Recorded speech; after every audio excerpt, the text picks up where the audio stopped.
Mizo te zinga billionaire birthday lawmna zai masaberle zai omchun Esther Hnamte van turu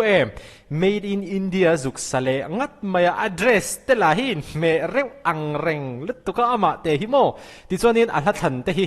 a thareu ka te a chan chu made in India hei Indian ni tinuam tu national pride India kan hmanga iziate kan chuan ziate Indian ni kan za bik lo ziate khang angchi patriotism India kan ni na in chuang taka Poland na la ka ti mai ke ma chuan mo tami kha azuk sale ngat theya aru bi ka ti khop mai esteri hi a thleng sang to rem khop me Mizo zai thiam ji ga chuanin in po ni sa in riak phot mai dang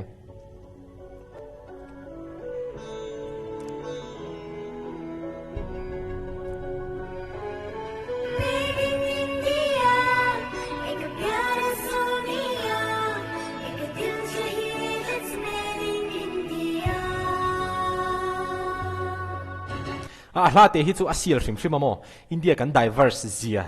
hi aron tilang chiang bok in ka ria la te hian yo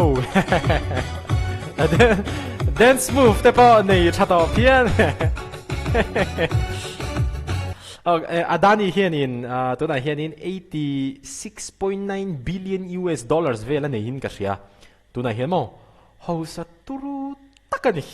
86.9 billion US dollars turu lo to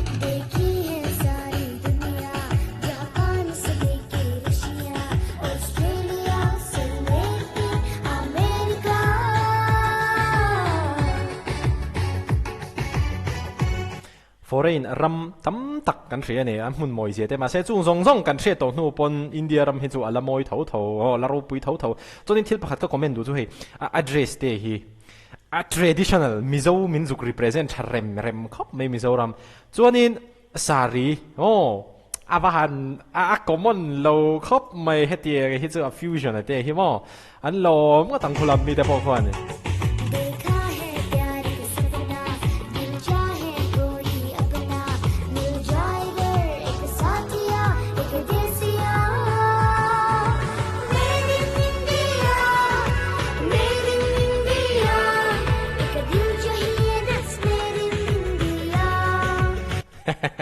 a dance move for a occasion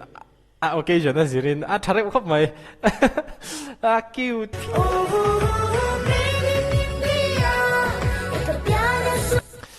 thil pakhat ka soile lok du chu even ti top ngun po min ti mai thia maro chu ni riek ania play mol to pani lawa thil pakhat ka soi du chu esteri tanga Mizo zai thiam dang te pona zirse ka ti chu vai hla vai hla mainland ho la hindi in hi apoi mo kati esteri ron lar chu na tan tak Mizoram ma zon lar tho tho maro chu India ram puma aron lar chu na tan tak chu kha soi vak po ngai lau in shevek khamila kha chu in ngai to na han om hal vek chu fan chonin khami atang khan India ram pum pu hian in ashria tu na phei chonin hei Mizoram azuk represent a talent hian in atan hian in kong tam tak hi te hian ron hon sakta ni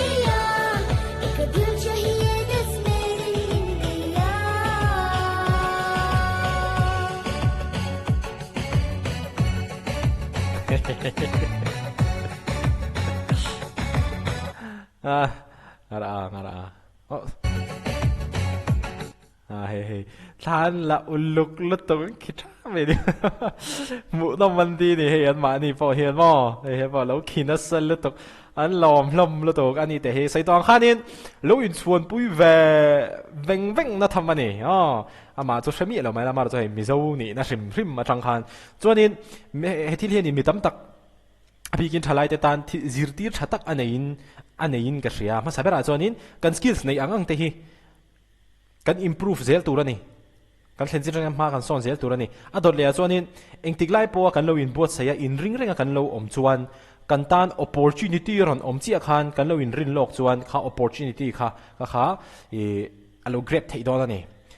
opportunity oma kan tan hunaron in her chuaka ama ro chu ke mani lam kan lo in rin lo kha chuan mo kha ani le da ya chu van chuanin kha apoi mo ka te tin esteri a professionalism a professional to lu to ka ama te hi mo chu van chuanin khami kha Mizo chalai de na kan zir tur abikin entertainment kho vela me azai thiam dang te po an bon vek amaro chu Mizoram chunga hian ni zela Mizoram chu en ni zela chu man chon Mizoram pona hanin expose tak tak thei tur chu anin khatiang deuh kha Esther hian in blueprint hi asiam ani India ram puma Mizo te zai thiam te an lar theina tur blueprint te hi asiam khatia khami blueprint ta kha copy theilom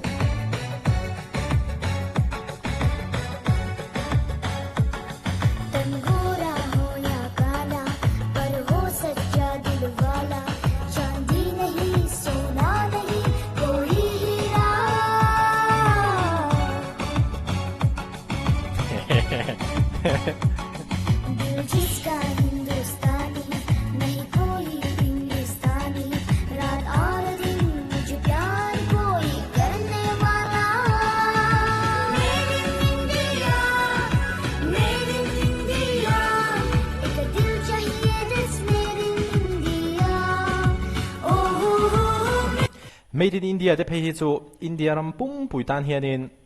ngai thla ka nuam don lu tu mo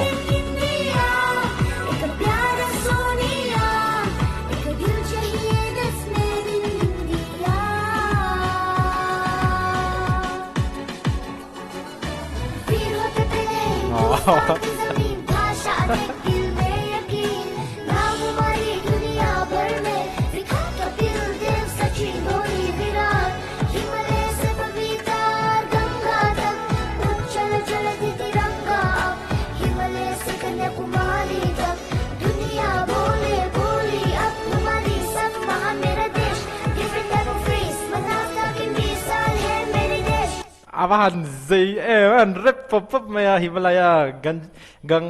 ganga chonin kania kumari chonin Virat Kohli tipo hasoin ga shea ka soinon le effect heto amaro zo India ram ro puizia an diverse zia mo ami haron pho chuak na le mai chon ama te hi amu nom em mani azai thiam bang khan amu nom tel em ma tunai Mizo tam zai thiam tang ta te pa ron ching chho to are sai ka soilang lo thei lo wa aron lar chho chan tir tak tak la ya alar chak na chan ka chu azai thiam ba ha amu nom tel maya Esther te po hi amoi tok chi in tiang hianin an han tikul vel thiam ki mo ki mi ki ato khop mai chuan zai huna han ti khan nal deuh hanin an lampui mai amaro chu aron rep chuanin yo deuh lek khanin aron ti vele poka acha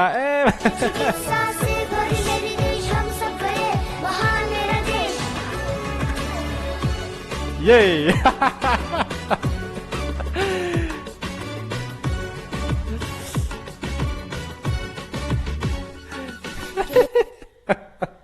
Ani po upa chau zel to UDNPA ho la hi ti la ya chang to khan ani po ma so to rem la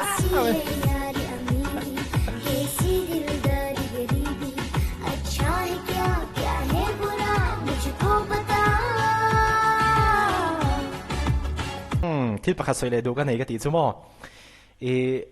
a manager te chung te an vision na tha ka ti ge chu a chan chu Esther chu khatiang vision tha deu nei khanin hrual lo se chu Mizo chung han Mizoram chung han lar ve to panga zai thiam ve to panga amaro chu a chung te an mathlir an vision hi a ro pui ka tia tuna phaijan he India ram puma billionaire te B'day lawmna te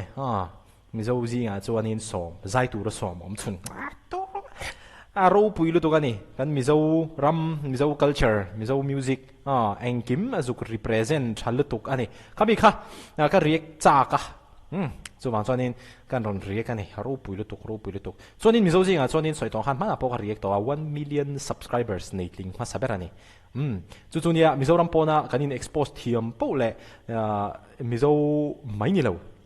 namdang te po hen subscribe chur thei don zai thiam te big pay kha chumo so Esther hen blueprint ta ron siam thakop mai manager